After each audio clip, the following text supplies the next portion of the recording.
आज भी लोगों पर भरोसा करते हो।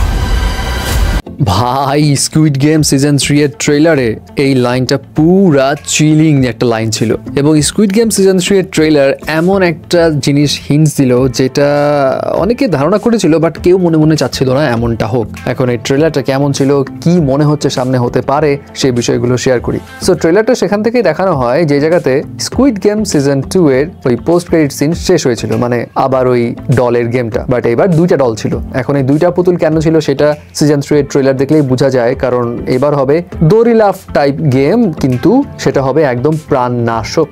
এখন স্কুইড গেম সিজন 2 এইটা আমরা যেটা দেখে বুঝেছিলাম সেটা হচ্ছে মেইন হিরো মানে গি হান, সে চাচ্ছিল সবার ভিতর থেকে ওই লোভ লালসার বিষয়টা বের করে দিয়ে গেম টেম ছেড়ে ছুড়ে দিয়ে বের হয়ে যাবে, কিন্তু সে দেখতে পায় সামহাও মানুষের ভিতরে লোভ লালসা ম্যানিপুলেশন এইসব কিছু আছে এবং মানুষ ওই টাকা পয়সার দিকে দৌড়াবেই। অ্যান্ড অপর দিকে যে ফ্রন্টম্যান যে ছদ্মবেশে প্লেয়ারদের মাঝে লুকিয়েছিল সে চাচ্ছিল গিহানের ভিতর থেকে এই জিনিসগুলা একদম ভেঙে চুরে ফেলতে, বাট গিহানকে আমরা দেখি সে বিদ্রোহী হয়ে ওঠে এবং মোটামুটি সাকসেস পাওয়ার একটা সম্ভাবনা চলে আসে, but end of the moment ছদ্মবেশী ফ্রন্টম্যান ধোকা দিয়ে দেয় অ্যান্ড গিহান তার বেস্ট ফ্রেন্ডকে হারায়। সো অফকোর্স সিজন 3 তেও সেই চেষ্টাটা থাকবে, এই কারণে গিহানকে বাঁচিয়ে রাখা হয়েছে এবং এবার তার এই বিশ্বাস ফেইথ ইন পিপল এটা পুরোপুরি ভেঙে দেওয়ার জন্য যা যা করা দরকার সবটাই বোধহয় করা হবে এবং গেমগুলো এমনভাবে সাজানো হবে যেন আপন মানুষরাই নিজেকে ধোকা দেয়। অ্যান্ড ট্রেলার দেখে কিন্তু সেরকমই কিছু কিছু জায়গাতে মনে হচ্ছে। তবে এখানে একটা জায়গাতে দেখা যাচ্ছে, স্পেশালি শেষের জায়গায়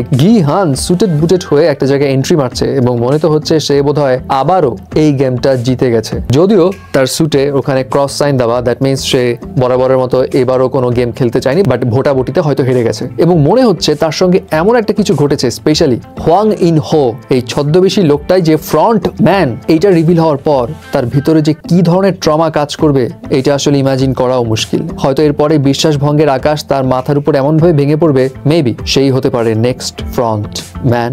তবে এখানে অনেক কিছু ডট আছে, যেমন ওই পুলিশ অফিসারকে দেখা যায় এই গেমের ভিতরে বোধহয় ঢুকে গেছে সামহাও। আবার ওই যে নর্থ কোরিয়ান যে সোলজার ছিল, মেয়ে সোলজারটা, ওরও হালকা একটু গ্লিমস দেখানো যায়। এখন ও কি অ্যাক্ট করে, তারপর পুলিশ অফিসারের এখানে কি রোলস থাকে, এগুলো কিন্তু হিসেব নিকেশ করতে হবে। দ্যাট মে সবকিছু মিলিয়ে বোঝা যায় যে জুনের 27 তারিখে এই সিরিজ যখন রিলিজ হবে তখন ভাই অন্য লেভেলে যাবে।